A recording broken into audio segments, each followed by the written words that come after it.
My name is Jill Malcolm. I'm the Executive Director of the Science Coach Program. And also with us is Sean Morris, who's our Program Coordinator, and then Fred Schmidt, who's our Benefactor. I would like to welcome, of course, all of the students who are our real showcase, and they are really what Science Coach is about. What we do is we create students who are interested in STEM and end up in our local workforce. Science Coach does that by training teachers how to coach students to do high-level, authentic research. And then that research is entered into competitions. And if they end up with an idea or a concept or a potential commercializable product, we actually help them in that process. And we'll actually talk about one of those today that we are starting that intellectual property discovery process. So I am thrilled that you are able to join us today and to see a little bit more about what Science Coach is and what we do. I wanted to let you know that we have asked the students to modify their presentations to for a public audience. Often what they do, their presentations are to judges, so they're very highly technical. And while they are very capable of talking very technical, we did ask them to make it a little bit more audience friendly for this presentation. But when you do have an opportunity to ask questions, and you can ask questions through the chat, or you can directly to myself or to Sean, or you can raise your hand and we'll unmute you and let you talk directly to the student. We have about 5 minutes a student, and then a couple of minutes for questions for each one. And I'm thrilled that you are here with us today. So what I'd like to do first is to introduce Menel El Moribei. She is a 6th grade student from Governor French Academy. Her teacher is Christina Stewart.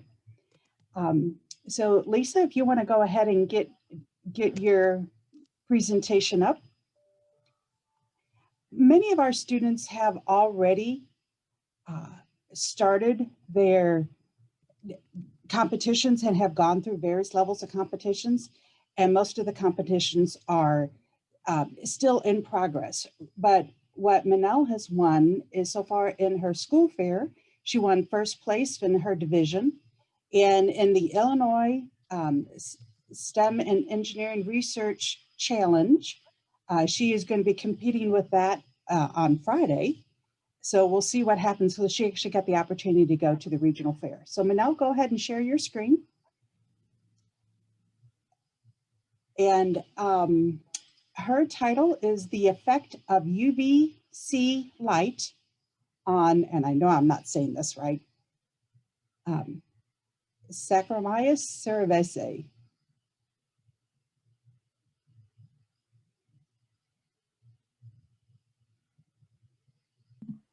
Hello, my name is Menel El Moribei. I'm from the Governor French Academy. I'm in 6th grade, and my project title is The Effects of UVC Light on Saccharomyces cerevisiae. I would like to thank my science teachers, Miss Cruzy and Miss Stewart, for all their help during my project. I'd also like to thank my parents for helping me with my experiment and my questions. So the purpose of this experiment is to see how long it takes for UVC light to kill yeast colonies under increasing times of exposure. And my hypothesis is that I predicted that the longer yeast colonies are exposed to UVC light, then the more colonies will be killed. And these are my materials. The main things I needed were active dry yeast and potato dextrose agar plates.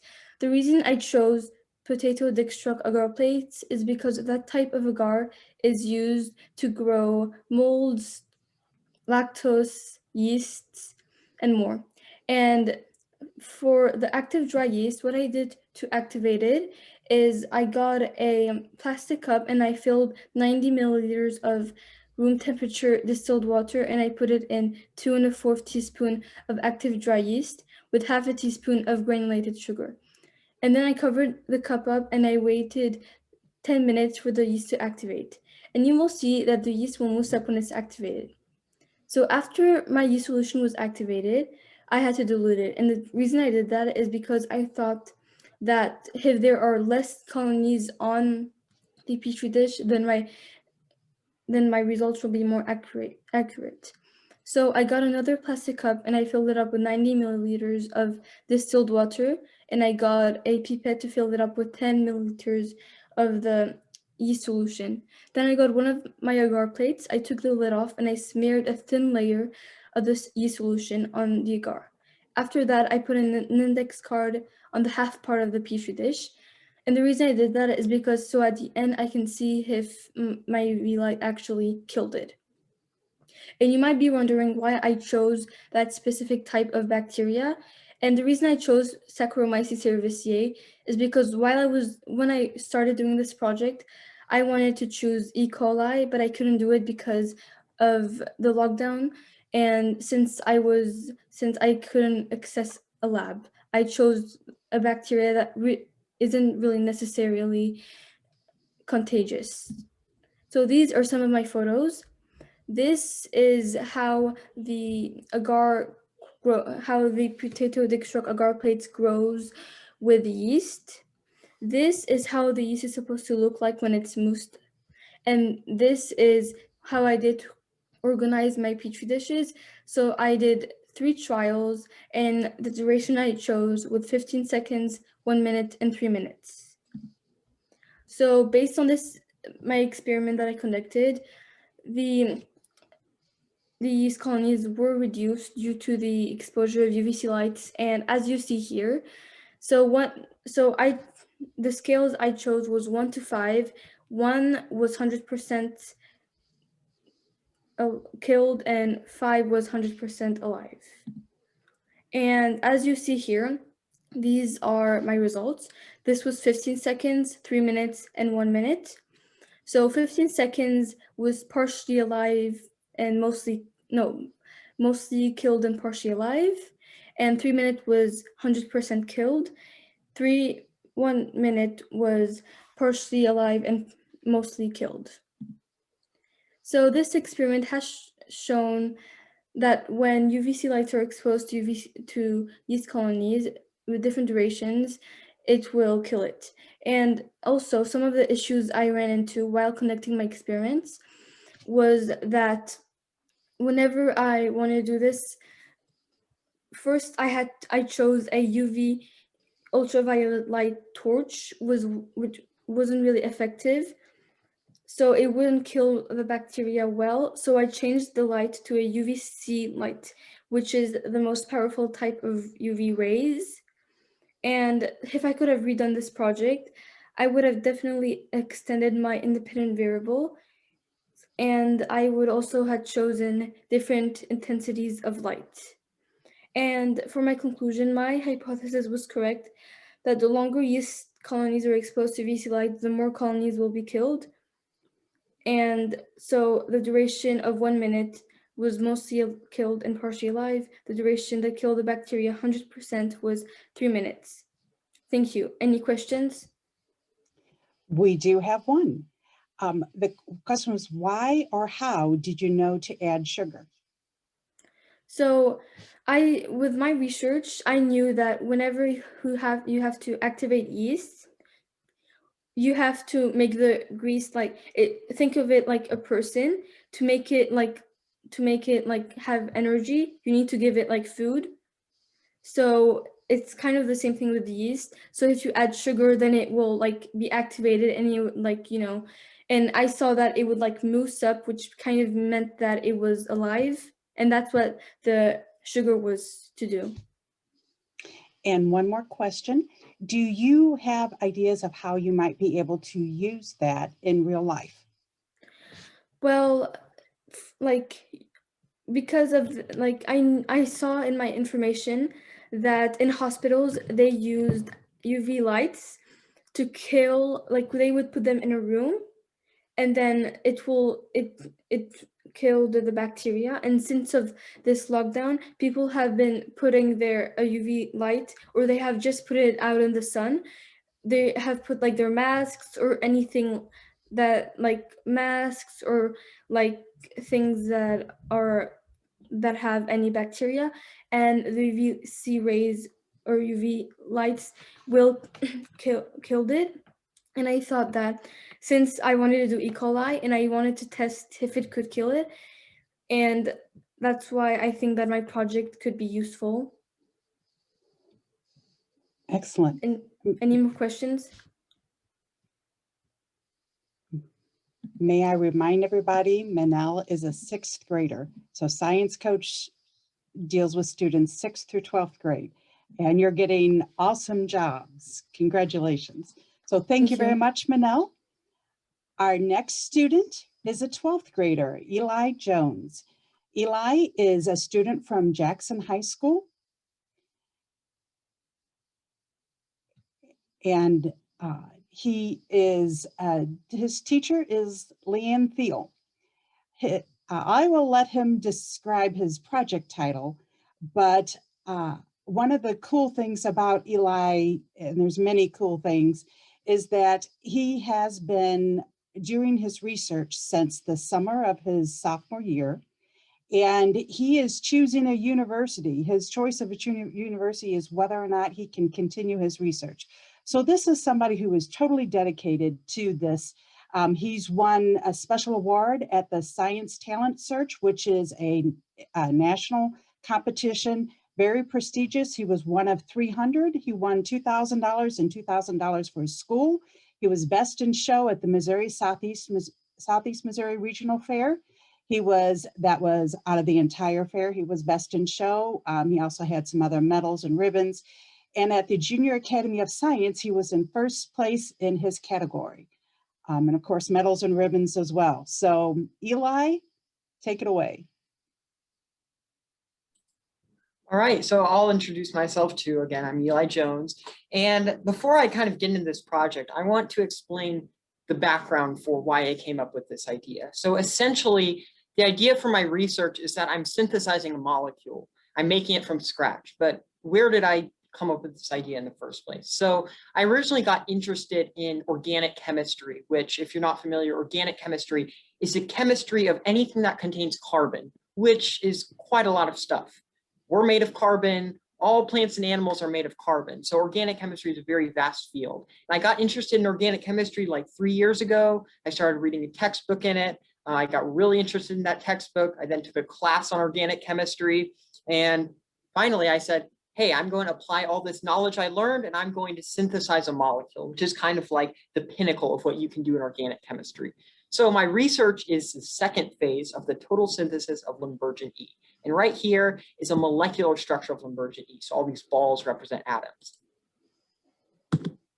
All right, so let's talk about what a total synthesis is. So, there are drugs all over the place, in your medicine cabinet, at the hospital. They're absolutely necessary.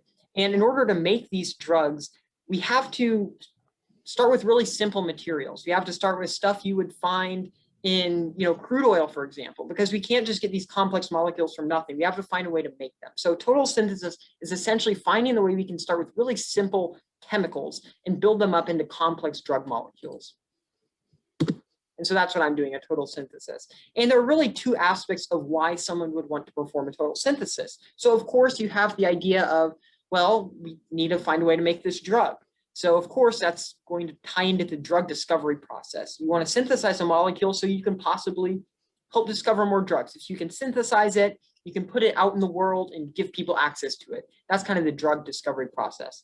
And also, I'm going to talk about later in my slide how total synthesis is a lot like construction, right? It's molecular construction. So instead of building a house that's a few meters long, what you're doing is building a molecule that's a few angstroms long.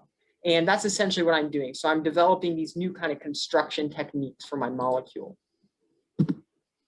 Now, why did I choose Limburgen E? If you're building a house, for example, why would you choose the design you're choosing? Why would you choose the location you're choosing?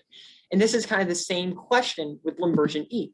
So right here is the molecular structure of Limburgen E. Now, if you're not familiar, I'm going to just kind of explain what this means. So all these little vertices right here that I'm pointing at, those stand for carbon atoms. So that's all you need to really realize, is that this is a structure of carbon atoms with a few oxygen atoms sticking out. So this just represents a structure. And this is Limburgen E. So this is essentially a drug that can possibly treat the disease leishmaniasis, which I'll get into in the future. But right here is something I call the PDAP moiety. And this is a really interesting structural feature in this molecule because it's not, no one knows how to make it yet. No one has attempted to make this PDAP moiety right here. And whenever I say moiety, basically all drugs have structure, so you have to find a way to make their structures. And right here is one we haven't found out how to make. So essentially, if I can make Limburgen E, I can maybe apply that to more molecules in the future. You can see right here, here are a variety of other molecules, okay? So these are basically things that are extracted from plants. And we determined what the structure was. Well, not me, but other scientists have, and they found it has the same PDAP moiety. So essentially, if I can make Limburgen E, I might be able to help scientists make these other molecules in the future too. So the other reason I decided to synthesize Limburgen E is because it's what's known as a leishmanicidal agent. So leishmaniasis is a disease that currently affects millions of people in the subtropics. I'm not going to get into it too much, but it's a disease that's pretty under-researched. And just here's a global distribution of it. So it predominantly affects third world countries. So really we need a cheaper alternative. The current treatment options are really expensive. So that's another reason I want to make this molecule, because there's not great treatment options for it. So now we need to talk more about the science of this total synthesis. As I said before, it's like building a house. You have to start with your foundation. You build up your roof. You add your walls and doors. And finally, you paint in your house. And making a molecule is very similar to that. Here's actually my total synthesis of Limburgen E. I start with a carbon foundation. I gradually build up my structure, kind of like I'm putting my walls, although my structure in this case is a bunch of carbon rings. I'm building up my structure by adding a bunch of carbon atoms. And finally, this is a step where it's like combining the roof and the base of the house, like that. So I add the roof and the base of my house to make my big molecule here. And finally, I add the fancy details. You can see I'm just removing what's known as a methyl group. So that was my total synthesis in brief. And I'm not going to really go into too much detail about this, but these are kind of the experimental setup for these steps. So I showed you what they actually look like.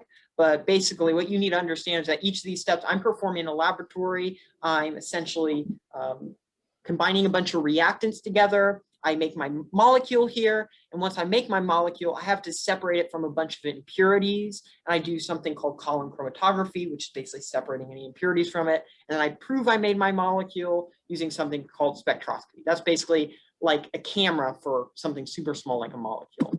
I'm not going to talk about too much detail, but going back, this is phase 1, so this is what I did last year, and this is phase 2, so this is what I'm finished working on this year.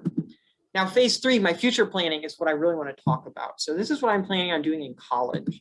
And essentially, you can see this step right here. I'm adding this group, this carbon atom here.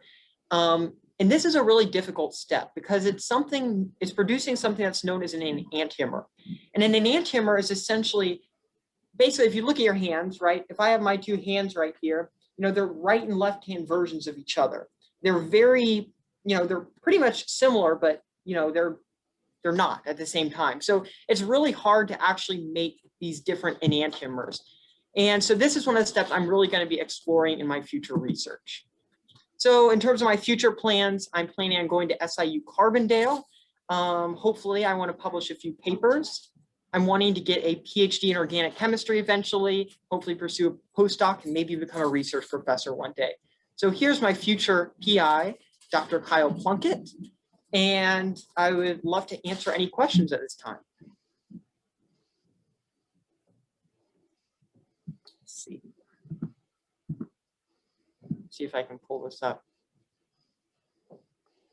Eli, a question? And you can stop share. Eli, you brought back my memories of organic chemistry days. Oh. So what made you, okay, Fred, go ahead. Hey, Eli, when you were going back to decide to invent that small portion of the drug, is that in order to be able to deliver a drug, or what would they use that component for? So you're talking about that PDAP moiety, right? Yes. So essentially when you make drugs, you have to find a way to build them, right? So in this case, usually the chemistry for making new drugs is pretty simple. A handbook says, here's the reaction you want to perform for this, this, and this. But for that PDAP moiety I was talking about, there really hasn't been anyone who has said, here's how to make it. So the problem is we can't figure out how to make the drugs. So I'm just figuring out, how can we actually make the structure of this drug in a lab? And from there, people can figure out how to deliver it medicinally or whatever. But it's just, we're having trouble even making them right now. Okay. Well, Eli, we wish you much success, and we are thrilled that Science Coach was able to give you that step forward. And I want you to stay connected with us, because I think you're going to have great things happen. Great job, Eli. I'm sure you're going to find a college. It's a great match, and good job explaining it for those of us who aren't necessarily scientists. So, excellent. Can I ask a quick question of Eli? Sure. Eli, there was a reason why you chose your college. Can you tell the audience what that was? Yeah, so the reason I chose SIU is because the professor there was incredibly helpful with me. Whenever I'm looking for colleges, the number one thing I was looking for is there going to be someone here who is going to, let me do my own research? Because I'm really interested. I have that idea I was talking about, making those chiral molecules. I have an idea for that, and I really want to pursue that. And there's a lot of other colleges that I contacted, and they would respond to me and say, hey, sorry, we can't accept new research at this time. But at SIU, they're willing to give me funding for that, find lab space for me. And they're also, letting me take classes that I'm interested in. So, a lot of colleges say, hey, if you're a freshman, you have to take all these classes. They won't, let you prove that maybe you know something or take graduate classes. But at SIU, they are really flexible with that. Excellent. There's lots of comments in the chat, so I'll let you read those at your leisure. Next up, we have Mallory Coffey. Mallory is also from Jackson High School, teacher Leanne Thiel, and Mallory is a 12th grader, and she has won a number of different awards, and I will let her go ahead and talk about her project at this time.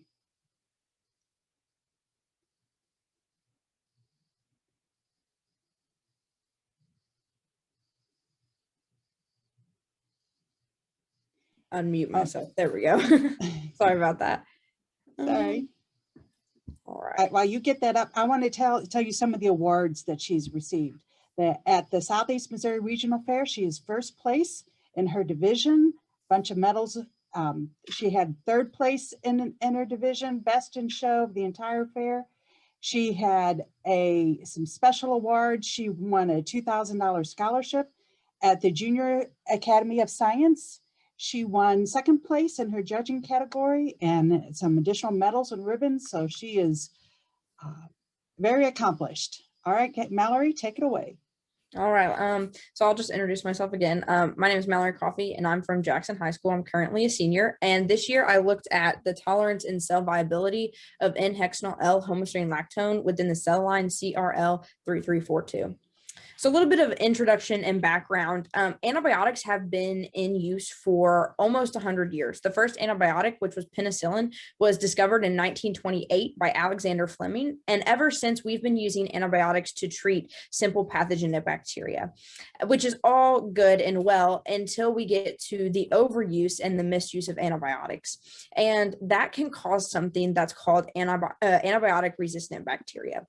And that is simply when a bacteria group, for example, like strep throat, takes in the drug that's trying to kill it and makes itself stronger using it. So it often results in what we call a superbug, which is a simple pathogenic bacteria that is often incurable and fatal because the bacteria itself has become resistant to antibiotics. So this got me thinking on what alternative ways are there to prevent and treat pathogenic bacteria without the use of antibiotics in order to hopefully prevent this antibiotic resistance that's occurring. So last year, in the fall of 2019, I started my project by looking at interrupting cell-to-cell communication in pathogenic bacteria. So I did this specifically in strep throat.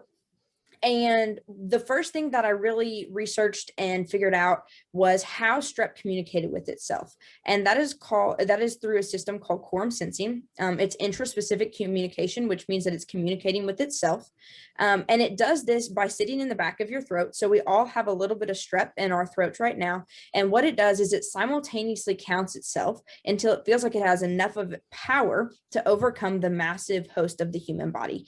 And at this point, when it feels like it has enough power, it releases a go signal or a positive signaling molecule that basically tells all of the different bacteria to release its go signal. And so this is when you actually start to feel sick and the release of toxins occurs. So I started to hypothesize, well, what happens when we interrupt that communication and the bacteria can never release their toxins? Does this possibly present a possibility of coexisting with the bacteria instead of trying to kill it? So I found out through this that the hormone N-hexanyl L-homoserine lactone inhibited and stopped the communication of the strep throat with itself. So this chemical that is used in agricultural production actually prevented the communication of strep. So the next thing, the step that I took this year was trying to see if a human cell line can tolerate this chemical, because it's great if in a petri dish it's doing what we want it to do, but if we put it in the human body and it's killing cells or harming the body in a different way, then it's not a viable option. So that's what I looked at this year, was to see if it is safe for a human cell line. And I did this in the Hula ATCC CRL 3342 cell line. And this is a cell line from a pharynx. So they get this from a cadaver, and it actually comes in liquid nitrogen. And the first thing that we did was we have to wake up these cells. So I hypothesized that because the chemical is already used in agricultural production, there is a possibility that there's already trace amounts of it in our body. So I hypothesized that it wouldn't be harmful to the cell line. So when we got the cells, the first thing we did was we woke them up. So that consists of premixing media with all of the nutrients that the cells need to grow. And we did this through a vacuum pump, as you can see in the picture below. And so when we wake up the cells, we take them out of the liquid nitrogen and we slowly and carefully kind of unfreeze them per se. So we put them in this media and we put them in an incubator at 37 degrees Celsius and we let them grow. They grow to what we call a percentage capacity, which is how much of the flask we were using. So if the cells are containing 70% of the flask, then they're at a 70% concentration percentage. So, and 70% concentration percentage is what they have to be at in order for us to subculture them. So it took this cell line approximately 8 days to reach that 70% concentration percentage in order for us to subdivide. So when we did this, we took the media and we suctioned it out of the vacuum like we do every day to replace the media. But on the day that we did subculturing, we took out the media. And what we did is we added an agent to get the cells off of the flask. So the cells actually stick to the sides of the flask. And so we got the cells off of the flask and we divided them into 2 different subculturing flasks. And we put the same media that we've been using the whole time in it. And in one flask, we put our chemical, the N-hexanyl L-homoserine lactone, in it to see if it would interrupt with how the cells continued to grow and reproduce. So in conclusion, even though it did take approximately 8 days for the cells to reach a concentration percentage of 70%, 0.5 milligrams of the N-hexanyl L-homoserine lactone was not harmful to cells. The cells, in fact, kept growing with no change in appearance or shape, and we're still on track with the control groups that we had laid out. So this has a lot of different applications. So one of them is it's an alternative way to fight pathogenic bacteria in the antibiotic resistant crisis and presents the possibility of coexisting with the bacteria instead of killing it. It also opens the door for further research and application and to start taking the next steps in demonstrating that it's safe. It's a safe alternative to antibiotics. So thank you so much and feel free to ask any questions. And while people are writing their questions in the chat or raising their hand to unmute themselves, I wanted to let everybody know that since 9th grade, Mallory's been had a goal of attending UMKC Medical School. And she was actually one out of 1,250 applicants who will be attending UMKC for their 6-year medical program. And it's pretty cool because she actually is going to end up getting the medical degree by 2027, because she'll be graduate and a physician. at 2027. So that's a really cool concept. So one question is, do you think that the bacteria, the cohabitation of the bacteria with this chemical in the human body, do you think that that is going to be able to be done reasonably? Would that be like a pill that you take on a regular basis, or, you know, for people who are like chronic fatigue? Yeah, so chronic symptoms. That's one of the next steps of the research that I want to test. So it's adding all three of the components together, both the strep, the cell line, and the chemical. So we know that in a Petri plate or in a Petri dish that the chemical is interrupting it. And we also know that the chemical is not harmful to the cell line from the pharynx. So the next kind of step in research is figuring out where it does this best. So does it do it best in a perspective from, we want to insert the chemical into the human body before you ever get sick, kind of like a vaccine? Or do we want to insert it when you are sick, kind of like an antibiotic treatment, except when you get sick, we don't prescribe an antibiotic, we actually prescribe this hormone that stops the communication. So that's one of the next big steps in propelling this towards a treatment. Are you going to publish your information or pass it on to any drug company? I don't know. I haven't really sat down and thought hard about that. I definitely want to keep up research, and in my future, whenever I have time, I'm definitely going to continue because not only do I find this fascinating, but I find it a way that could help a lot, especially with the antibiotic resistant bacteria becoming a more concerning health crisis, because as of recently, every antibiotic, there is a bacteria that's resistant to it. So it's a growing cause and it's a growing concern as we continue to prescribe antibiotics for the treatment of pathogenic bacteria. Excellent. Thank you so much. Make sure you look at the chat with people saying congratulations and good job. Next up, we have Tate Friedrich. He is also a senior at Jackson High School. Leanne Thiel is his teacher, and his project is a complete different turn from anything that we've heard so far. It is testing aircraft designs which employ electrohydrodynamics effect to produce thrust. So it's an engineering project at the Southeast Missouri Regional Fair. He won first in his division, received some certificates. He received a Best in Show.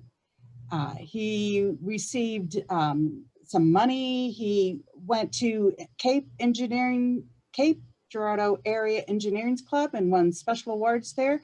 And at the Yale, he won an award that's called the Yale Science and Engineering Most Outstanding Exhibit. He participated in the Junior Academy of Science, where he won the first place in his judging category and some additional medals and ribbons. So, Tate, it's all yours.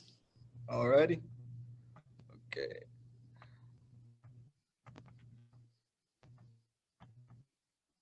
So my name is Tate Friedrich. The alternative title for my project is Testing for the Optimal Configuration and Materials for an Ion-Propelled Aircraft. If you don't know, ion-propelled aircraft, are also called ionocraft, are aerial vehicles that employ electrohydrodynamics to produce thrust without any moving parts. They do this by providing a high voltage current to a emitter wire, which is typically thin, and then there's a negatively charged or oppositely charged foil skirt, and the emitter wire ionizes air molecules around it, and that causes, and those ionized air molecules are attracted down towards the foil skirt, and during that process, they interact with neutral air molecules to produce thrust. So they're very efficient at what they do, and there's a severe lack of research around this subject. They pretty much cut off all research on it after the Cold War because they were more interested in nukes than this sort of research. So my entire research project is based on only 4 major articles, 2 by NASA, 1 by MIT, and 1 by the US Army Research Laboratory. But they didn't never cover the most efficient setup for an ionocraft because they're more interested in the the why of how it works, which is still widely unknown or not agreed upon. So my purpose for this experiment was to test individual parts and see how I can make ionocrafts more efficient and see if they're even feasible in day-to-day life. So I hypothesized that like a thin emitter wire with a low gauge or a high gauge would have more, it would produce more ions and or ionized gases, and that would cause more thrust to be produced. I also hypothesized that a material with a lower ohm resistance would produce more ionized air, which would produce more thrust. And then I also hypothesized that if there was more emitter wires, because typically it's a 1-to-1 ratio of one emitter wire to a one foil skirt. If there was more emitter wires, would that increase force produced as well? So I hypothesized that if there was more, that there would be more force produced. So typically speaking, ionocrafts are extremely simple to make. You only use wooden dowel rods. I only used wooden dowel rods, epoxy, and 5 different types of wire for my test. I used store-bought aluminum foil, and the only major problem for this to be applied or cheaply is I had to buy a high voltage transformer that produced 40,000 volts at 0.1 milliamps. So it's not technically dangerous, but it's still not fun to be shocked by. And that was the most expensive part of this entire project. And so I split my experiment into 2 parts. The first part tested the material gauge or the material of the wire and the gauge of the wire.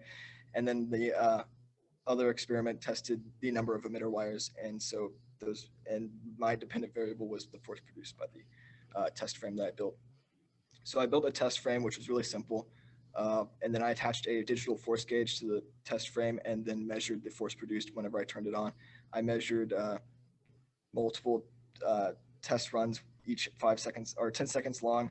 I did 5 of each, I believe, and then averaged them all out. And that was the force produced for the type of wire. So I tested 24 gauge copper wire, 30 gauge black annealed wire, 30 gauge mid-ohm wire, which is a high resistance wire. I think it was aluminum, 32 gauge steel wire, and 42 gauge steel wire. The one that performed the best was actually the 30 gauge mid-ohm wire, which proved both my hypotheses to be incorrect. It was high resistance, which was completely opposite to what I theorized would be best. And it was also not the smallest wire that I used, so also disproved my hypothesis. And it actually outperformed quite significantly in comparison to the other wires. Part B, I found that a 1-to-1 ratio of emitter wires to collectors, which is what the foil skirts are called, was the best, and it vastly outperformed yet again. And it was again the middle wire that performed the best. So both my hypotheses were wrong. However, the application of the stuff that I found could help create ionocrafts that could be widely available to practically everyone and produce, I mean, the boundless possibilities for this project are astounding. You could have anything applied into the commercial, military, civilian sectors, like small ionocrafts. This was a picture of my test rig. I do have 2 videos, but I'm not going to show them. This was one from my second experiment where I tested the number of wires. Here's the emitter wire, and I had the high voltage hooked up over here, the low voltage, or the opposite charge hooked up over here, and these were the foil skirts. So in the future, I hope to actually build one of these in college. I'm going to Missouri S&T, so hopefully I can get a research project of my own going over there. And I hope to build one that can actually successfully fly and take off and maybe even get a patent or something. So that's pretty much it. We have a question that, can you go ahead and show us at least one of the videos? Okay. I think this one was.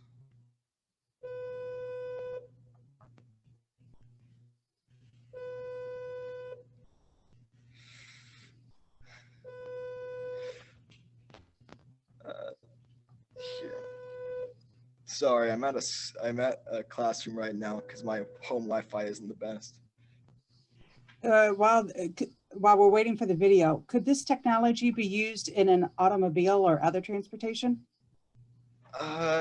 No, the force produced by ion aircrafts is quite low, but it's extremely efficient at producing force.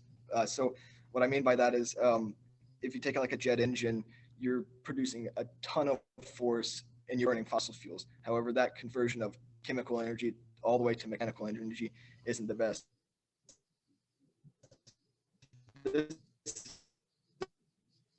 My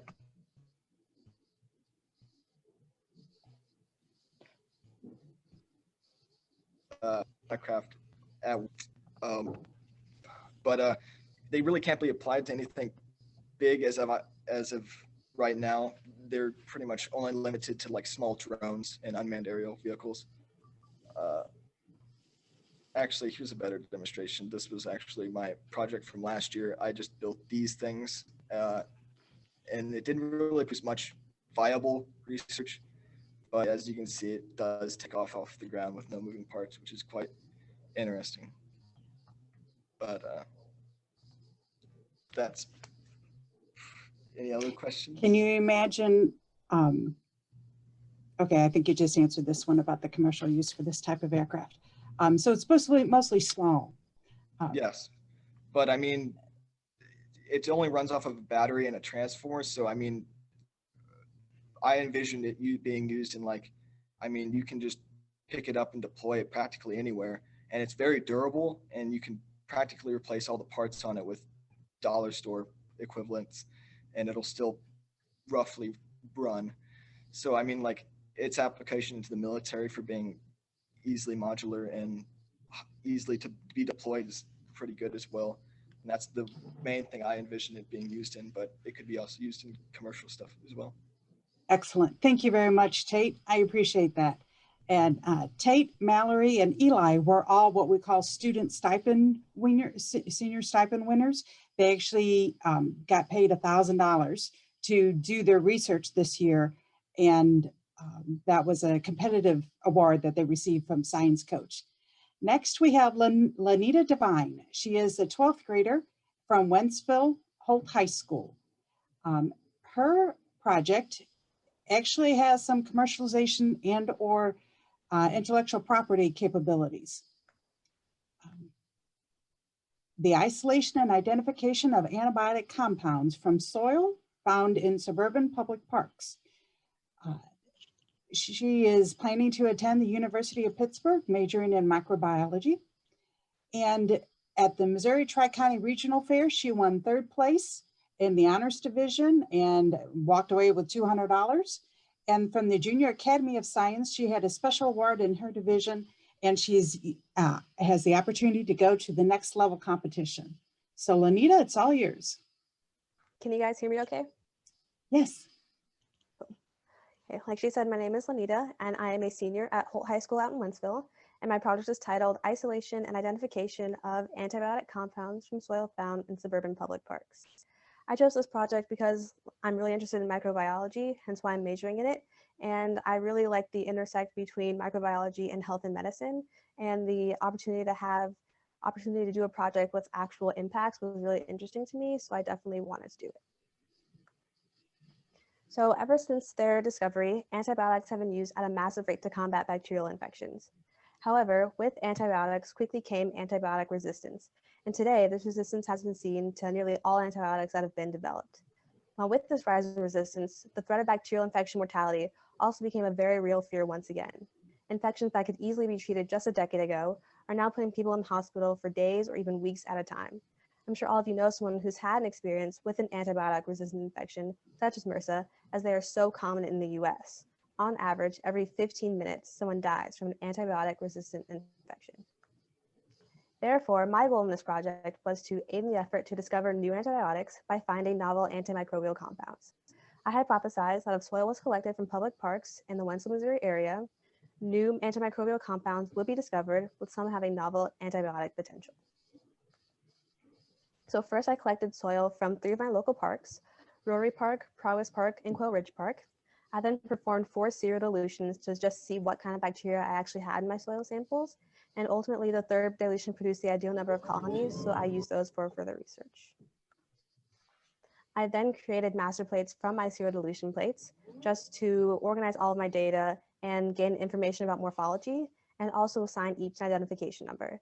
Now, the identification number consists of the first letter of the part the sample is taken from, as well as its order on the master plate. Next, I ran my test for antibiotic activity, which in this case was a patch test. In this test, I picked and patched at most 6 tester strains around the perimeter of the plate, with at most 6 samples around the perimeter of the plate with the tester strain in the center.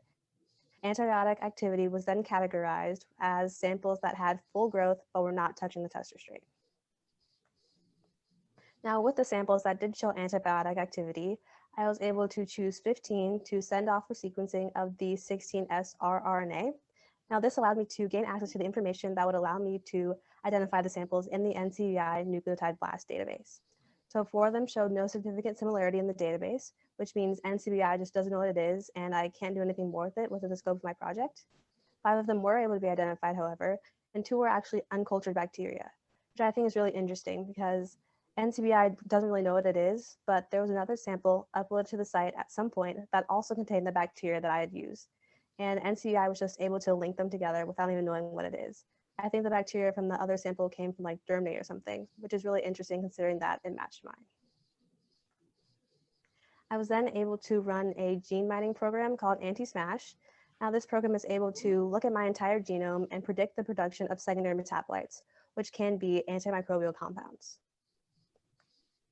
So from this program, I was able to gain information about what secondary metabolite was produced and its percent similarity. So the percent similarity is just the percentage of genes shared with the closest known compound.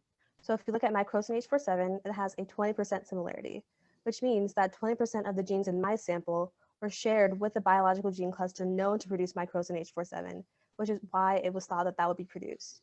This is a relatively low similarity, however, which means that although mycosin H47 could be what's being produced, it is very likely that there is a different antibiotic being produced that just so happens to be 20% similar to mycosin H47. I think is really interesting. So overall, this just shows that there's a very large undiscovered antimicrobial presence in the soil. I just went to 3 of my local parks, and there's a possibility that I could have found something novel. I also think that there is a real possibility that I found a new antibiotic with a genetic makeup similar to one that is known, like with the mycosin H47. But I definitely have to do more research into the secondary metabolites and the biological gene clusters to support and confirm that hypothesis. And in the future, I would love to do whole genome sequencing with my uncultured bacteria to gain access to the entire genome, so I would be able to plug it into the Anti-Smash database and gain secondary metabolite information for those samples as well. I could then use separation techniques to isolate and extract these secondary metabolites so they could be further studied. And if it turns out that they are novel and have the potential to be used for humans, they could be moved into the pipeline for even more research. So the big takeaway from this is that there really could be, well, I think there really is a wealth of unexplored compounds just lying under the surface that really prove invaluable against the fight against antibiotic resistance. We just have to really go out there and make the effort to look for them. So I'd like to thank Jennifer Hess, Michael Davies in the BioSTL lab where I did some of my research, Tiny Earth, and my mom, Lanita Devine, for their assistance with my project. Here are my sources. Thank you. Any questions? Thank you, Lanita. That was amazing. I am very hopeful that those 2 novel compounds that you found might end up being something that will eventually turn into another antibiotic to help us with the antibiotic resistance issue. One of the questions we have for you, is this what you're planning on doing when you get into college? Continuing this research, or I wasn't really planning on continuing. If it turns out that there is some more work to be done, I think it would be cool to be a part of that. But I didn't really have any set plans to like really continue the project, especially since I'm going to Pittsburgh, very far away. So. And there is some complimentary things in the chat, so make sure you check that. Thank you very much, Lanita. I really appreciate your presentation. Next, we have Grace Johnson. She is an 11th grader from Lebanon High School. Ryan Emmerich is her teacher, and she is doing the introduction of arbuscular mycorrhizal fungi to inhibit nitrogen uptake of weeds within crop fields. So a little ag science coming your way. All yours, Grace. Thank you. So as she said, my name is Grace Johnson. I'm a junior at Lebanon High School in Lebanon, Missouri, and my project was the application of arbuscular mycorrhizal fungi to inhibit the nitrogen uptake of weeds within crop fields. So Cirsium arvens is the weed I chose to test in my experiment. Cirsium arvens may be unfamiliar to you, but if I call it by its other name, which is Canada thistle, it was probably very familiar to a lot of people here. It is a super invasive weed here in Missouri and the United States in general. It came over accidentally from the Mediterranean in the 1600s and just kind of took off here. If any of you have ever stepped foot on a farm anywhere in Missouri, you know how horrible the thistle is and how hard they are to kill. And you've probably had to dig some up at some point. One of the reasons they're so hard to control is that they reproduce through two ways, both root shoots and these wind-borne seeds, kind of like dandelions, which means that they make these huge patches of thistles where nothing else can grow. It's a huge issue for biodiversity as well as crop fields. So I wanted to find a way to have a natural and effective long-term control plan for Cirsium arvens. And so I decided to use arbuscular mycorrhizal fungi, which is also known as AMF. It's a microscopic soil fungus that exists in every ecosystem in the world. AMF is kind of an umbrella term for this huge genus of species of fungus that live in the soil. And they create these symbiotic relationships with plant roots of their native species that you can see here in this picture. And they, in exchange for the microsugars that the fungus need to grow, they essentially expand the plant's root system through these root-like structures called mycelium to give the plant increased access to nutrients and water from the soil. Mycelium is microscopic and very, very prevalent in all kinds of soil. If you stood in an old growth forest, just the ground beneath your feet could contain miles of this mycelium that's connected to the plants around you. My idea was to form a relationship between AMF and native plant species and crops to Missouri and prevent it from forming a relationship with Cirsium arvens to essentially give native crops and plants an advantage over Cirsium arvens and kind of attempt to starve out Cirsium arvens from nutrients and water in the soil. I grew all of my plants here in this empty science classroom that you see over here underneath grow lights and on a self-watering system, which are the tubs you see underneath here. These tubs are filled with water, and then this yellow stuff is just craft felt that we got from Walmart that extends up into the soil. And as the water evaporates out of the felt, capillary action draws it up all the way from this reservoir underneath it. So each plant gets exactly the amount of water they need without any chance for human error or over or under watering. Due to some time constraints, I was only able to grow my plants for 38 days after germination, which is just to the end of the seedling stage. I took growth measurements every 5 days during this period to plot a growth curve, and then I uprooted them and measured their root lengths before air drying them and taking them to custom labs in Monette, Missouri. I actually got to stay. Instead of just dropping them off and picking up the results later, I actually got to hang out all day down there at the labs and help him test my samples as well as some soil samples and really learn how agriculture testing is done. It was a very cool experience. And so then once I got all my results, I did some statistical analysis. I subjected all of my data to a t-test, which is used to determine this significant difference between two groups of data. Essentially, I wanted to know if AMF actually made a difference in the growth of Cirsium arvens. And so, as you can see, this is the growth up here in the top. You can see that it looks at first glance that there was a difference. However, when it was suggested to statistical analysis, there is no statistically significant difference in between the growth rates of Cirsium arvens with AMF and Cirsium arvens without AMF. Oops, didn't mean to do that. However, down here, these are the nitrogen contents results, and there was a statistically significant difference found in the nitrogen contents of the actual plant matter that I tested, which means that even though there's no statistical difference between the growths of them within the seedling stage, the nitrogen difference could indicate a difference in growth later on in the plant stage, or it could even slow down plant reproduction, which, as I mentioned before, is a reason why thistles are so prevalent here in Missouri. A couple conclusions can be drawn from this, one being that the inoculation of AMF has no significant effect on the growth of Cercium arvens within the seedling stage, which means it's not a feasible preventative natural herbicide, which means you can't inoculate the soil with AMF and keep Cercium arvens from growing at all. However, moving on to the second one, the nitrogen testing results indicate that there is a possible effect on later stage growth, which means that it could be a feasible herbicide for later growth or even keep them from reproducing. So I would definitely want to keep studying this next year or into college. Here is my bibliography. Thank you. Are there any questions?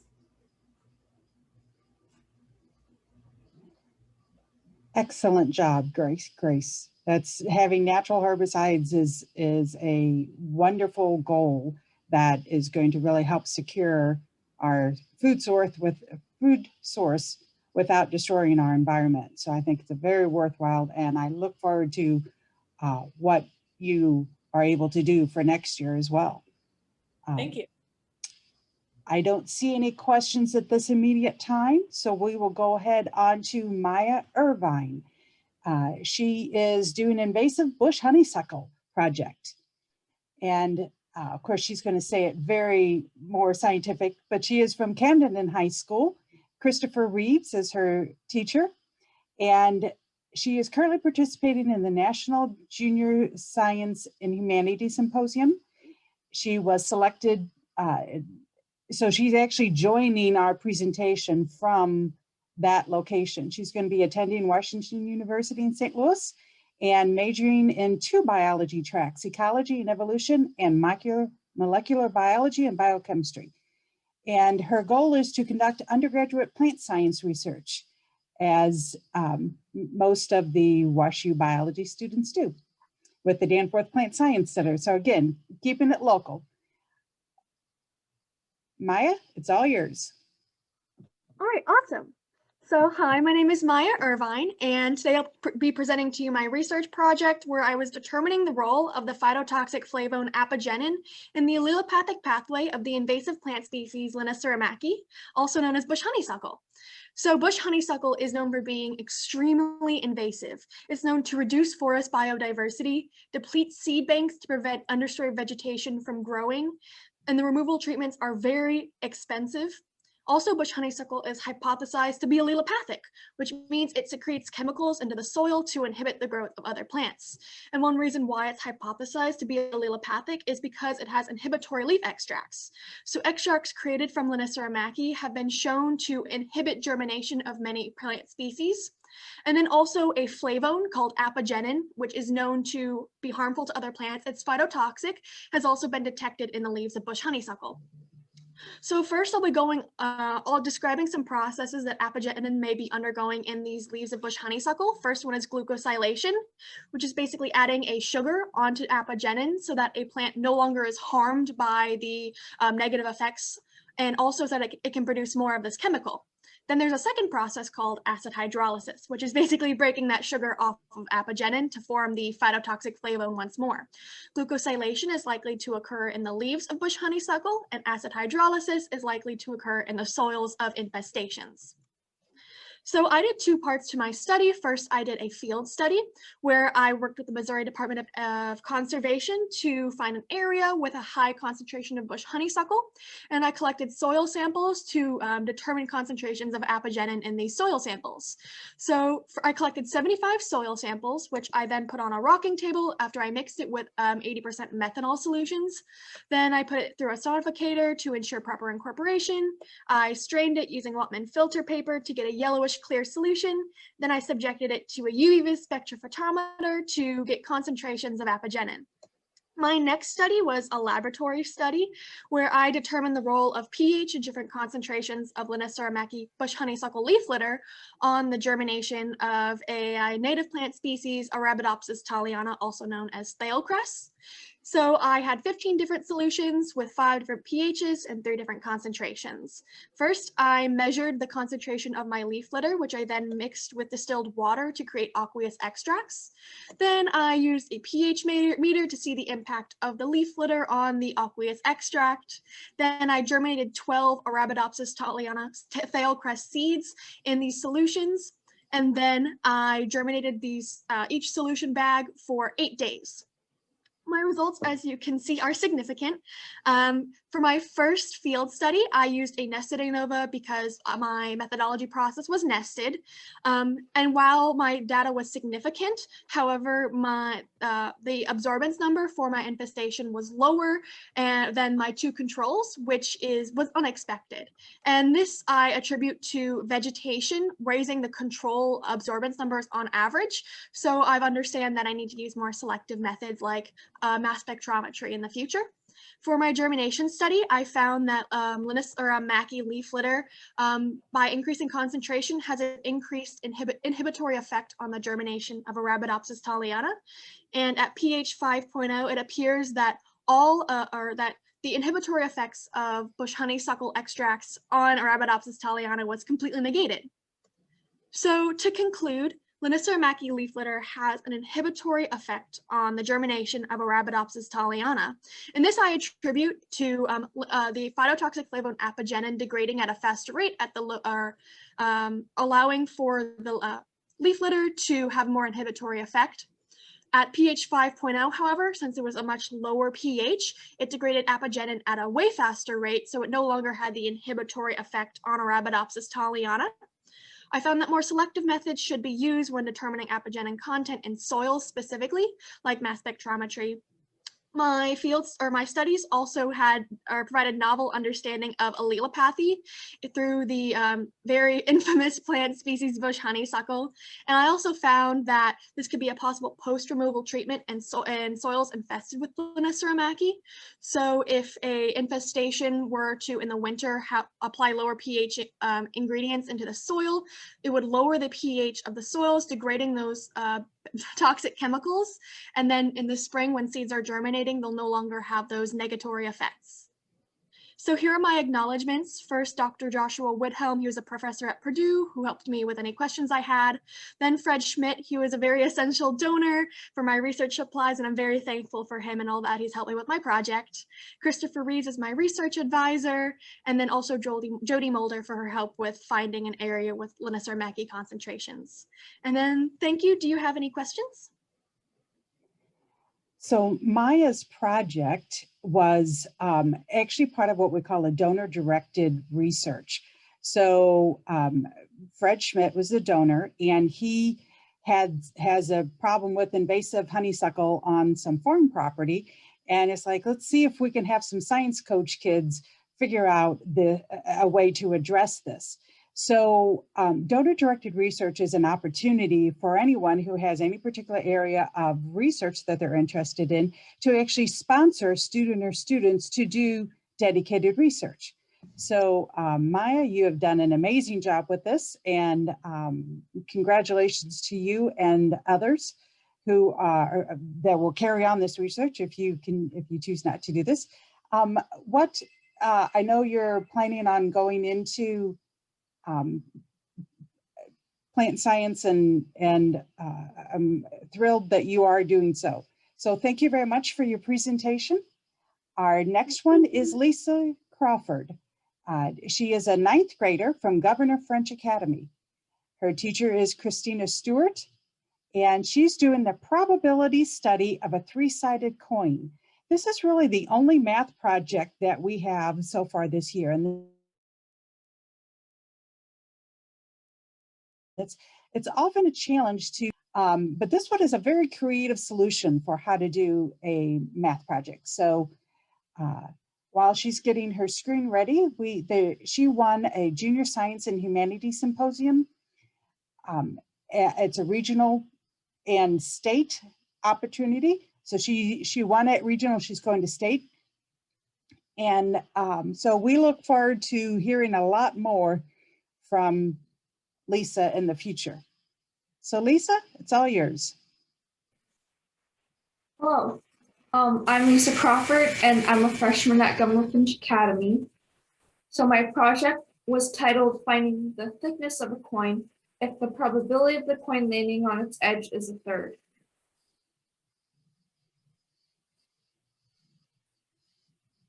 So the purpose of my project was to determine the thickness of a coin if the probability of that coin landing on its edge was a third. I was interested in doing this project because I wanted to do a project that included math, because I like doing math, but I first needed a baseline project, so that's why I chose this project. So first, in order to estimate the needed thickness of a coin, my teacher and I developed a formula using some basic algebra in the figure on the slide. So the equation that we came up with was that T would equal R divided by the square root of 2. In the equation, T would equal the needed thickness of the coin, R would equal the radius of the coin. So since the coin that I was using, since the radius of the coin that I was using was 1.27, I hypothesized the needed thickness of the coin to be 0.9 centimeters. So for my experiment, I had a Lego EV3 robot with some homemade dowel rod coins. So the robot that I used to flip my coins, it wasn't programmed. What I did was, on my robot, there was a motor settings page, and on that page, I could just hit the up button on the robot and it would turn the motor and flip the arm of the robot. So I used a robot to flip my coins because that would be more consistent than just using a human hand. And we want consistency because if I used a human hand, then there would be room for error with probability. So I cut a dowel rod into coins with 4 thicknesses, 0.6 through 0.9 centimeters. And I flipped each coin 60 times. I also marked each coin side with either heads or tails. And I always started each coin from the head side because, again, we want consistency. This is a table of my data. So you can see that with the coin with the thickness of 0.9 centimeters landed on its heads, tails, and edge side all 20 times each. This is a scatter plot of my data. What's most interesting about this is that R squared equals 0.963. Usually, a scatter plot that has all the dots that fit on a line, R squared would equal 1. But since my R squared is a little less than 1, we know that the relationship between the thickness and the percent of times the coin landed on its edge is not linear. So in conclusion, if a coin has a diameter of 2.54 centimeters, then the needed thickness for it to land on its edge a third of the time is 0.9 centimeters. And I first estimated this using a formula which was T equals R divided by the square root of 2. There was some error in my experiment. For example, the coins that I used were not perfectly smooth. Whatever side the rough edges were on the coin would have increased the surface area, which would increase the probability for whatever side the rough edges were on. Also, whenever I measured the thickness of the coins, I only held a ruler up to the coins, which isn't a more accurate approach would have been to use a caliper. I do not know what I would like to do next year, but I would like to do a project that includes some sort of math and probability. These are my references. Thank you. Are there any questions? Thank you, Lisa, very much. As a very creative way to try to do a math project, probably one of the most creative ones that I've seen. And I loved how the robot made it consistent, which is fantastic. And good luck in your next level competition at the state. Taylor Johnson is up next. She is a 12th grader from Governor French Academy. Her teacher is also Christine Stewart. And her project is To Die or Not to Die, Bacterial Mutagenicity and Carcinogenesis. It's very interesting. We've been watching Taylor grow for years in their science, and it's been an amazing journey. Both Lisa and Taylor are presenters at the Junior Science and Humanities Symposium, which in and of itself is you have to compete in order to be able to present there. So good luck to both ladies, and Taylor, it's all yours. All right. Hello, everyone. Can you guys hear me? Yes, we can. Right.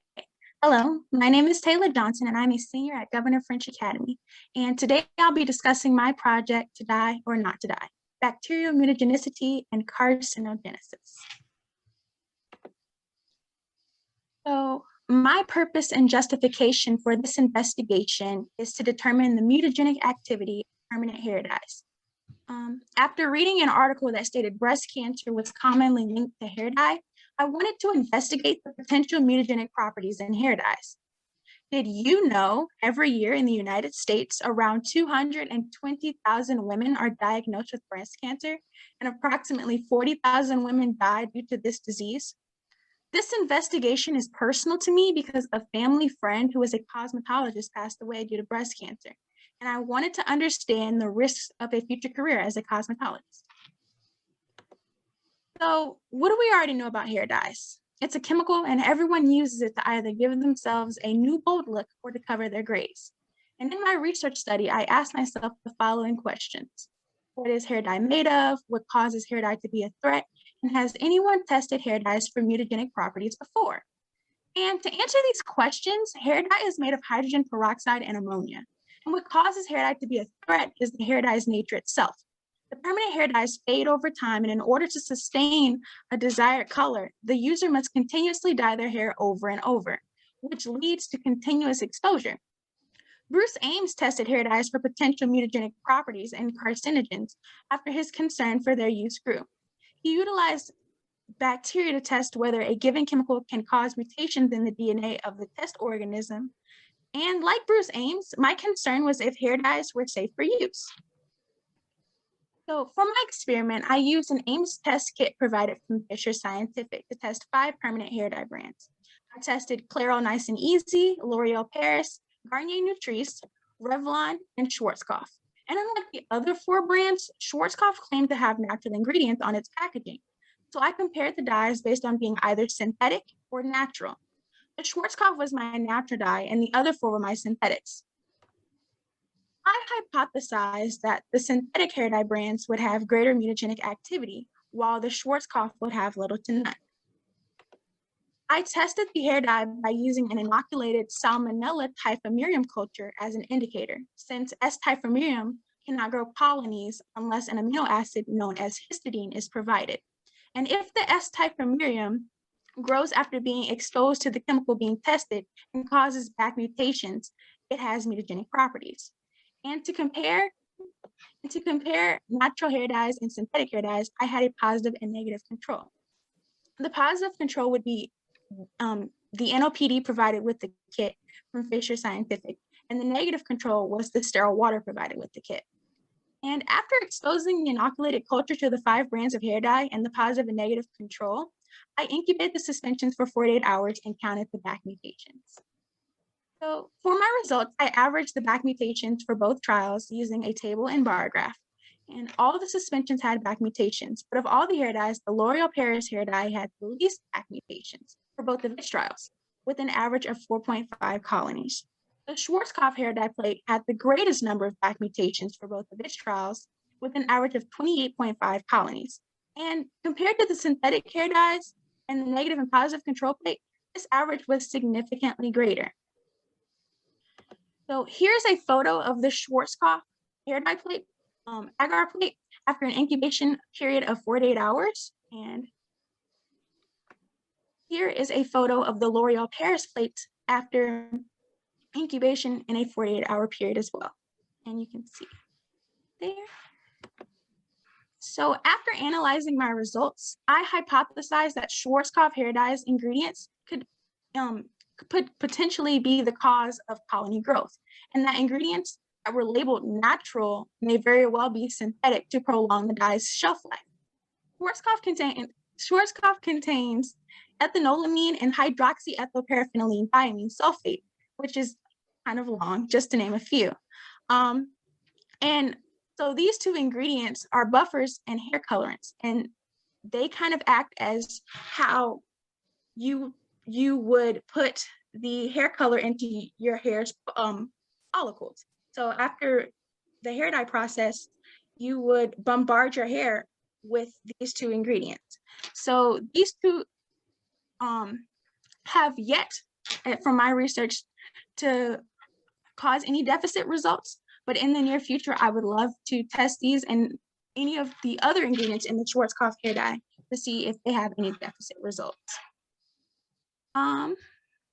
My expected outcomes were proven to be incorrect. The natural hair dye had greater mutagenic activity, and by using this Ames test, I was able to prove that the natural hair dye may potentially have mutagenic properties, and I would need further testing to prove they're carcinogenic.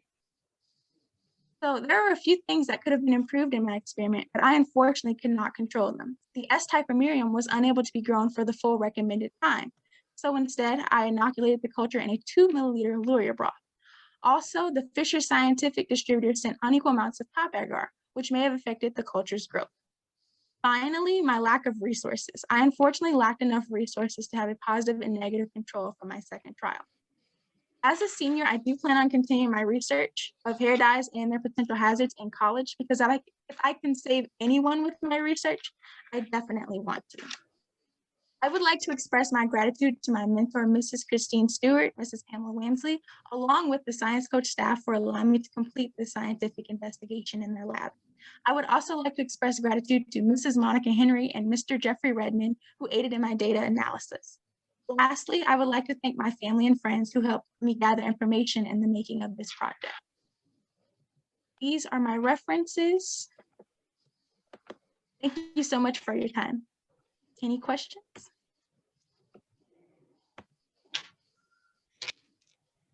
Wonderful job, Taylor. Hair dye being one of those things that many people do, both male and female. You know, I guess we do it, we just assume that there is research done and that it's not going to hurt us. So it's really interesting to see, you know, some real data on it. So I look forward to seeing what else you come up with. At this time, we will continue with Ethan Dunsworth. He is a 12th grader at Wentzville Holt High School. And this is a physics project. This is, Ethan is planning to major in physics so that he can help make our systems of electricity generation more efficient and equitable. Wow. I wish I was that astute when I was his age to know why I wanted to do something. He won first place in Missouri Tri-County Regional, and he gets to go to the next level competition. He won $500. He also won the Army Air Force Research Award, the MU Theta Mathematics Award, and Junior Academy of Science, first place in his division, and is heading to the next level competition. So Ethan, it is all yours. All right. Taylor, I think you need to stop sharing. Oh, sorry, you did. Thank you. Go ahead, Ethan.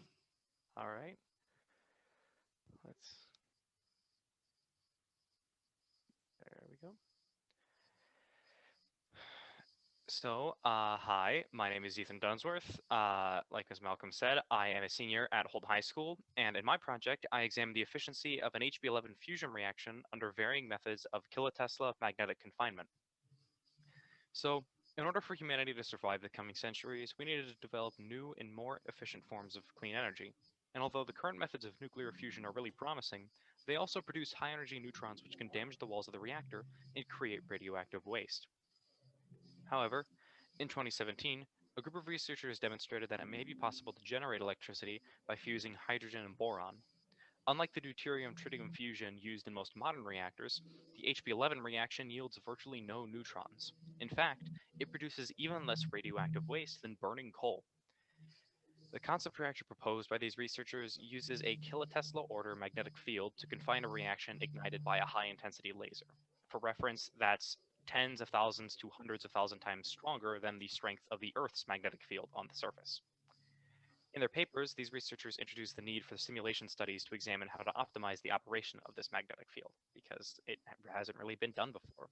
So initially, I planned to use a program called SRIM to examine how different fields might result in different ion distributions. But after a few conversations with one of the minds behind this reactor, I decided instead to look at how different fields might affect the reaction rate. After a bit of research, I found that there were no publicly available simulations capable of modeling the interactions I needed to in order to examine what I wanted to. So over the next few months, I developed my own 1,000-line Java program to identify the possible ways of improving the energy efficiency of this and future reactor designs. Here is a general summary of the specs of my simulation, which I can come back to later if there are any questions. So each pass of the code, every particle's velocity is updated using the most recent electric and magnetic field values, which are interpolated from the nodes of the cell in which every particle is stored. Next, the code updates the fields using Faraday's and Ampere's corrected laws in finite difference form, which are shown here. The current density of each node, in turn, is updated using the velocities and charge densities of all the particles in the surrounding cells and essentially an inverse of the particle pusher method, which conserves total charge. Before all this can happen, though, the code determines the initial field values at each node using Gauss's law and Poisson's equation. My model also takes into account the effects of Coulomb collisions between particles, and here is a bit of info on how I did that. Again, I can come back to these later if there are more specific questions. So in my project, I wanted to see if I could narrow down an optimal field strength for the reactor. So I ran one model confined by a constant 10 kilotesla field and another confined by a constant 4.5 kilotesla field. Because the strength of the capacitor coil field seems to increase linearly with the intensity of the laser which generates it, the 10 kilotesla field should require a little more than twice the power input of the 4.5 kilotesla field. As you can see in the graphs here, the maximum reaction rate in the 4.5 kilotesla field is roughly 3 times 10 to the 36 per second per cubic meter, whereas the maximum rate for the 10 kilotesla field is 7 times 10 to the 37. In fact, the integral of the reaction rate of the 10 kilotesla field over the duration of the simulation is over 50 times that of the 4.5 kilotesla field, suggesting that the 10 kilotesla field may be as much as 25 times more energy efficient. So, interestingly, when looking exclusively at the number of collisions above the Coulomb barrier, in other words, the number of collisions in which the particles are moving fast enough to overcome their electrostatic repulsion and actually touch, it would seem like the 4.5 kilotesla field is actually more efficient. However, most particles that fuse bypass this barrier via quantum tunneling, in which essentially the wave function of the particle passes through the barrier like sound waves pass through a car window. Because the reaction rate calculations take the effects of quantum tunneling into account via the Gamow penetration factor, reaction rate calculations are a more reliable indicator of efficiency. And these findings suggest that future models of this reactor should avoid using the number of collisions above the Coulomb barrier as an indicator of efficiency. I also wanted to see if tapering off the field strength over time could improve the reactor's efficiency, so I ran another simulation in which an external magnetic field of initially 10 kiloteslas linearly decreased to 0. By definition, the integral of the field strength with respect to time for the decreasing simulation is exactly half that of the constant simulation. And when comparing the reaction rates output by the constant and linearly decreasing models, it's clear that the energy output by the constant simulation, which is proportional to the integral of the blue graph, is less than double that of the decreasing simulation, the area under the red graph. In other words, the constant 10 kilotesla field requires double the energy input, but does not produce double the energy output of the linearly decreasing simulation. These findings suggest that field tapering may indeed improve the energy efficiency of this and similar reactors. Here's a bit of info regarding the calculations of reaction rates, and here are a few limitations of my simulation.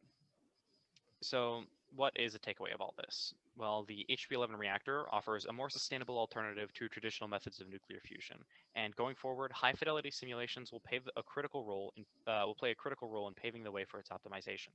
This project developed a computational jumping-off point for such models and found that for the HB11 reactor, 10 kilotesla fields may be much more energy efficient than 4.5 kilotesla fields, and that tapering the field strength over time may improve its energy efficiency even further. I'd like to thank Ms. Hess for being such a wonderful mentor, as I could not have done this without her advice and support.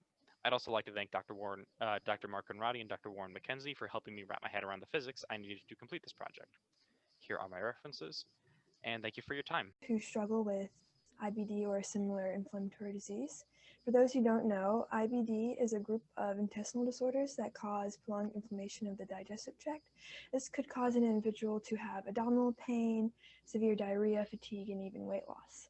Treatments of IBD include anti-inflammatory drugs or surgery. Drosophila was chosen to model IBD because of their low maintenance cost and rapid generation time, and overall they're inexpensive. This is the strain of flies I used in my project, which this just means they have a weakened gut and inflammation. I also chose a bacteria to infect my flies with, and I chose Serratia marcescens. S. marcescens, when ingested by my flies, they cross the gut to penetrate the body cavity, and this reduces the longevity of my Drosophila because of their weakened gut and inflammation. All this led me to the question of, will the supplementation of avocado seed powder affect the longevity of Drosophila with inflammatory bowel disease when infected with S. marcescens? And from this, my hypothesis was that the anti-inflammatory properties of an avocado seed powder will increase the longevity of Drosophila with inflammatory bowel disease when infected by S. marcescens. Here's a brief overview of my experimental plan. So my flies were fed media with varying amounts of raw avocado seed powder mixed in. Cultures were prepared with either 0.5, 1, or 1.5 grams of avocado seed powder and were fed on this for about 2 weeks. Next, a food solution containing bacteria was prepared from a culture grown exponentially at 37 degrees Celsius to an OD of 1, and this was then diluted with a sterile 50 millimolar sucrose solution to a final OD of 0.1. After this, a cotton pad was soaked with about 2.5 milliliters of the contaminated sucrose solution and placed in an empty Drosophila vial. My Drosophila were then transferred to these vials and fed continuously on this solution, and the total number of deceased flies were counted twice a day for 7 days. Here are the results from my experiment. On the left, you can see the average percent of deceased mutant Drosophila per day, where my control group, which had 0 grams of avocado seed powder, had the highest average percent of deceased Drosophila, and my group of 1.5 grams had the lowest percent of deceased Drosophila. On the right, you can see the average percent of deceased wild-type Drosophila. I used wild-type just to kind of set a basis for my mutants. And from this data, it was determined through an ANOVA and a t-test that my 0.5 and 1.5 gram groups from my mutant Drosophila was statistically significant. Future experimentation should be done, and this could include testing a higher amount of avocado seed powder, as well as modeling a wide range of inflammatory diseases such as ulcerative colitis or Crohn's disease. Determining the specific processing pathways involved in avocado seed powder, as well as testing different forms of delivery methods of avocado seed powder could be done as well. The main takeaway of my project is that this project suggests the supplementation of avocado seed powder helps to reduce inflammation and may help individuals with inflammatory bowel disease. I would like to give a special thanks to Ms. Jennifer Hess for all of her help on this project, as well as Beth Stronick from the University of Pittsburgh and Eric Spana from Duke University. Here are my sources, and thank you. Are there any questions? One question that we have is whether or not the avocado seed powder needed to be ingested to be effective, or if it could be put in like a, if you knew whether or not like in a patch or something on the outside, if people were going to use it. Do you have any feel whether or not it's, Yes. Like right now, avocado seeds, like really the only way they're being eaten is if they're like ground up, like kind of in a blender. So that's why I use like a powder, because it's really simple and easy to obtain. You can just buy it really anywhere that sells stuff like that. And this was an easy way to give it to the flies because I was not able to go to a lab and I didn't have access to a lot of other things. So this really kind of made it easier, and it works just as well as any other forms of delivery. But that'd be like, that's something that you like a future experimentation, that'd be a great thing to see, like if it could be like put into a patch, or if it could become somehow like in a liquid form, stuff like that. Maybe when you're a biomedical engineer, you can figure it out. Yeah. When you're a biomedical engineer, you might be able to figure out how to do a delivery system to directly apply to places where people might have an inflammatory issue. So excellent project. Thank you so much, Megan. I really appreciate it. And next we have Amelia Chong. She is a 12th grader from Wentzville Holt High School, and her teacher is Jennifer Hess. Hello, let me share my screen.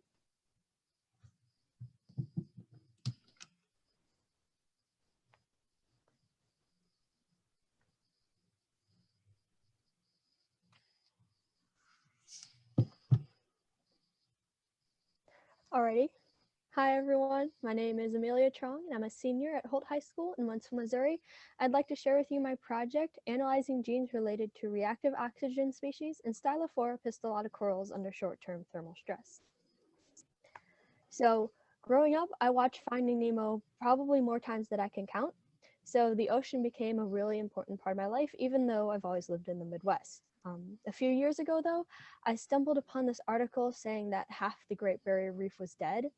And it absolutely shocked me, and I couldn't believe that more people weren't talking about this. So I decided to do a research project on coral bleaching. I really wanted to do a project with real life coral, but I realized that they were really difficult to work with and that I couldn't set up an environment for them at school with us being taken in and out of quarantine. And I also couldn't go to a lab because of COVID restrictions. So I decided to do a bioinformatics project where I'd hope to discover new findings from existing data. I went to NCBI and explored many data sets, and eventually I found one that I could use, with my goal being to use the data to identify the number of differentially expressed genes related to bleaching to find a correlation between different reactions and different temperatures. To do that, I searched through their data for differentially expressed genes with a threshold of 0.05 p-value and above a 1.2 log 2-fold change. Then I annotated the genes for ontology function with UniProt. And then from there, I searched through the ontology functions for the key terms oxidative and oxidoreductase to reflect the coral's negative response to bleaching, and repair to reflect how the coral was reacting to being damaged. What I found was a stark contrast between the number of upregulated differentially expressed genes for the low temperature group compared to the medium and high temperature groups, giving an indication at which temperature significant bleaching occurred. And these low, medium, and high temperature groups that I reference are all stress-inducing groups ranging from 4 to 10 degrees Celsius above the control group.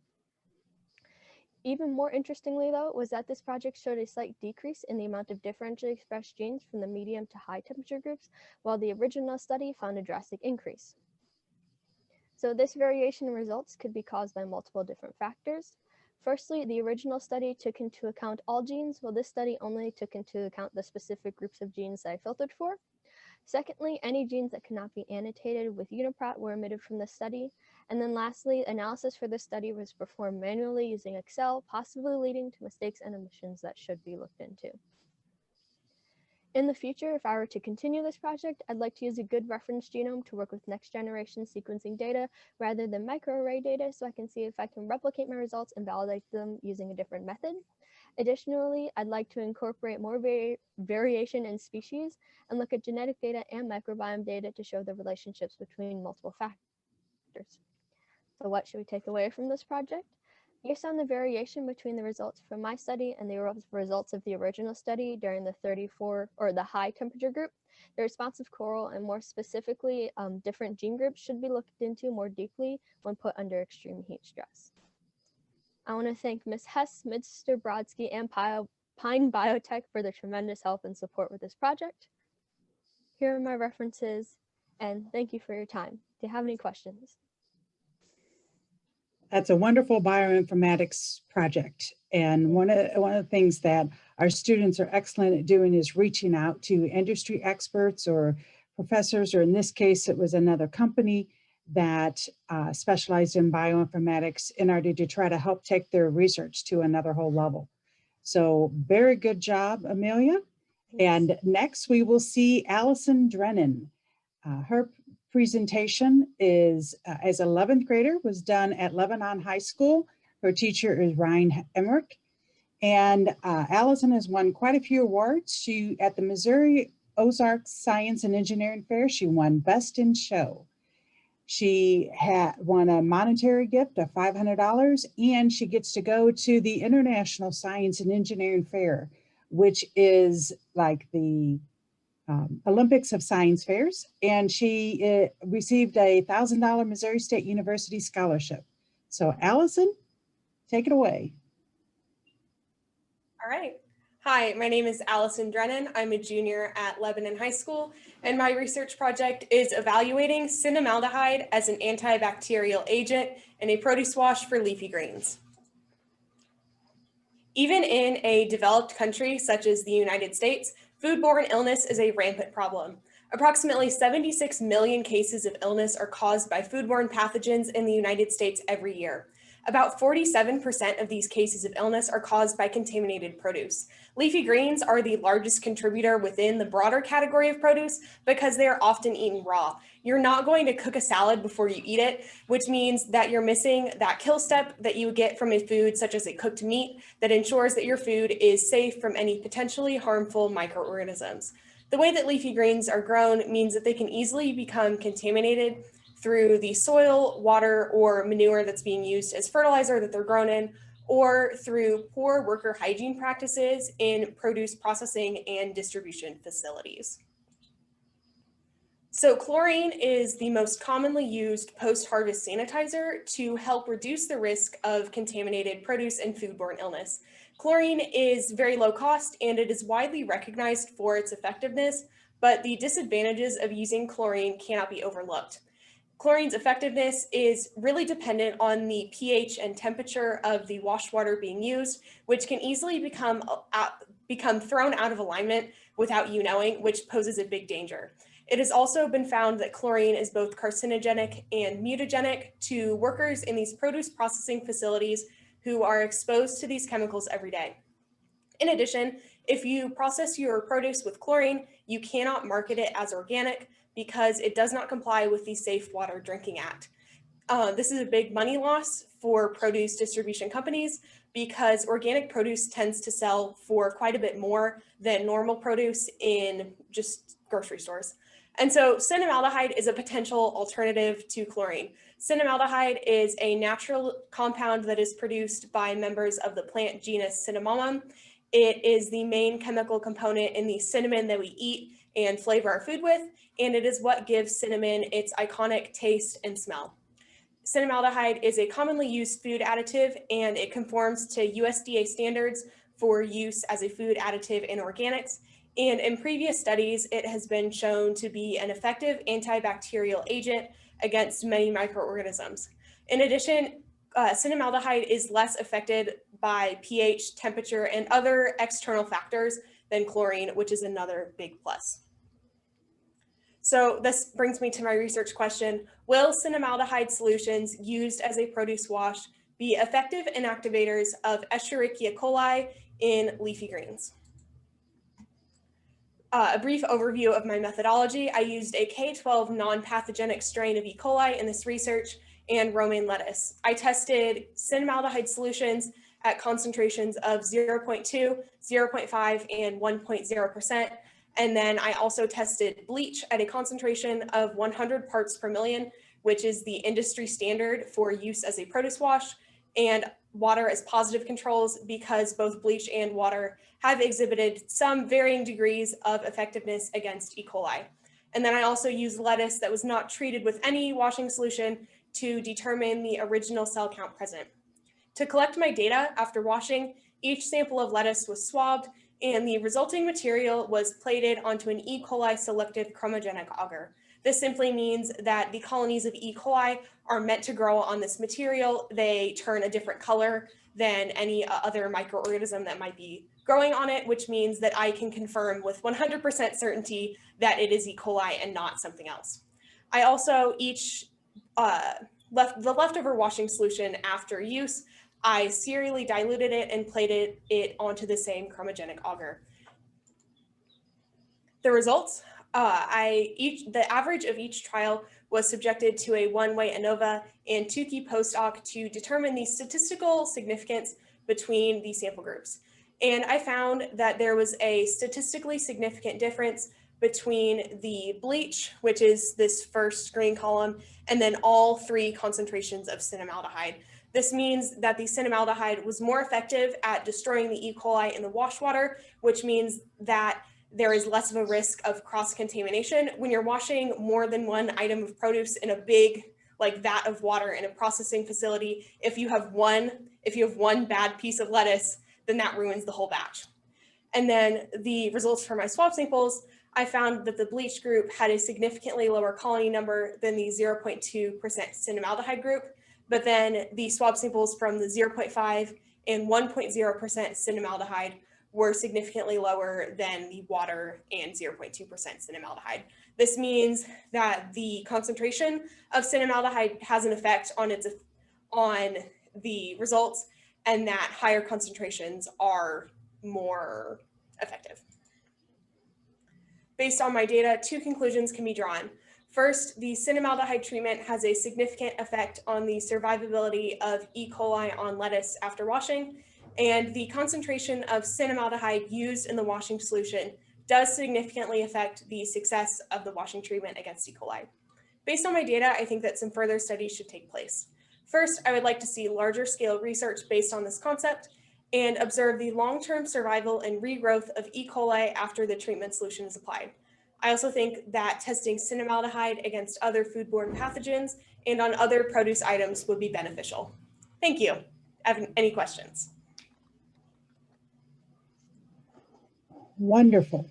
Very interesting idea. And I wonder if it can be turned into a large scale, opportunity instead of bleach or something else. So I like that concept. Good job. Sage Reagan is next. She is a 10th grader from Governor French Academy. Her teacher is Christine Stewart, and she has won at her school fair. She won Best in Show, and in her division, she's won Best in Show. So I look forward, Sage has been with us for a little while, and so I'm looking forward to watching her continue. Since she's a 10th grade, she'll be with us for a little bit longer. We actually go right on ahead, Sage. Welcome. Okay, thank you so much. So my project studied the effects of ethanol on Cynorhabditis elegans. Before we begin, like Ms. Malcolm said, I am in 10th grade and my name is Sage Reagan and I'm from the Governor French Academy. So the purpose of this project was to observe and analyze the effects of different concentrations of ethanol, which contributes to neurological problems, on Cynorhabditis elegans, also known as C. elegans, which can be used in neurodegenerative research. My hypothesis was that the 5% ethanol, which was my highest concentrate of ethanol, would cause the most mobility impairment. So my materials are on the left, pretty basic stuff other than the C. elegans, and on my right are all my variables. So my independent variable was the concentration of ethanol, which I purposefully changed. My dependent variable included the thrash count, and my control included temperature, time observed, the microscope I used, sterile equipment, agar plates, and calibrated equipment. So my procedure kind of looks a little intimidating at first, but I promise it's not that hard. So you just prepare the C. elegans as according to the distributor. I was lucky enough to get mine kind of experiment ready, and so I did not have to do anything to prepare them. However, different distributors may require you to chunk the plates or do certain things to prepare the worms for your experiment. Next, I use a buffer to dislodge the worms, and then a pipette to aspirate the solution. And then I prepared the 0%, which was my control ethanol solution, my 2.5 and my 5% ethanol solutions. Then I mixed the C. elegans and buffer solution. And then I introduced the worms to the ethanol concentrations. And then I counted the thrash count. So a thrash with a worm, kind of, if you imagine a worm on a sidewalk, happy, it's just kind of moving, kind of slithering, almost like a snake. So if you were to pick up that snake and throw it, the snake would start moving rapidly and violently. That's a thrash. So then I counted the thrash immediately upon contact for 30 seconds, after 300 seconds for 30 seconds again, and after 600 seconds for 30 seconds again. So this is my data and my graphs. As you can see with the 5%, there was no movement at all, which means that there is either immediate death or paralysis moving from the lab bench that I was working at over to the microscope. There could have been slight movement while I was walking over there, maybe 5 seconds that it took for me to get from one place to the next. So I may have missed slight movement, but as far as I saw across the board, there was no movement. After 600 seconds, there was no movement across the board. So there was either death, paralysis, or acclimation. Acclimation is kind of like if you take a small child and throw them into the pool, they start moving violently, or like the snake that you threw across the ground. Then they start moving violently, but then they kind of get used to the fact that they're back on the ground or they're in a pool and they're comfortable. And then they just continue what they're doing. They're no longer moving violently and they're kind of cool with what's going on. The same information on the left is displayed in the graph that is on the right. I then took this information to calculate my mobility impairment, which is on this slide. So the average mobility impairment after ethanol concentrate exposure was 33.3% for my control. And then for the 2.5%, it was a 76.6% and 100% for the 5%. So there was a 76.6 mobility impairment increase, or I'm sorry, there's a 43.3% increase in mobility impairment for the 2.5% ethanol concentrate. And there was a 66.7 increase in mobility impairment on the 5% ethanol concentrate. And I used the formula on the bottom to find these numbers. So in my conclusion, a healthy C. elegans will thrash whenever it's introduced to a new liquid or a new solution. So I expected all the worms to thrash. All worms did eventually stop moving, which I believe to be acclimation. However, I was unable to tell because the lab that I was working in was not centered around worms. Or as far as worms, I mean C. elegans. It was not centered around these C. elegans, and so I was not able to use certain things to try and figure out if they were paralyzed, acclimated, or if they had died. The 5% ethanol had 100% mobility impairment, which supported my original hypothesis. And since I said earlier, C. elegans can be used for neurodegenerative research, I wanted to see if I could tie this to a neurodegenerative disease, which I was able to learn more about Parkinson's. Parkinson's is a neurodegenerative disease that is characterized by stiffness, decreased movement, imbalance, tremors, and coordination issues. There's a study that was done in Sweden, which showed a correlation between Parkinson's patients and people with alcohol use disorder. Their hypothesis was that the excessive ethanol consumption increased the likelihood of developing Parkinson's, and their study showed their hypothesis to be correct. I would like to either look further into their investigation or see another investigation which looked into their symptoms. If they had more stiffness and loss of movement, which my worms had observed, or if they had more tremors and imbalance, which would not tie in as well with my project. I did not have a single test subject. So on the plate, there are hundreds of worms, and so it's very hard to try and keep track of the same worm after 600 seconds, after 300 seconds. So my data would have been much more reliable if I was able to have a single test subject. I could have accidentally blinked and missed a thrash, which is unlikely, but it could have happened. I was unable to tell if there's acclimation or death, and I could have overlooked moving worms in the 5% or in the after 600 second mark. I also had a lack of trials, and I think my data would be much more reliable if I had more trials. These are all my resources. Thank you so much for your time.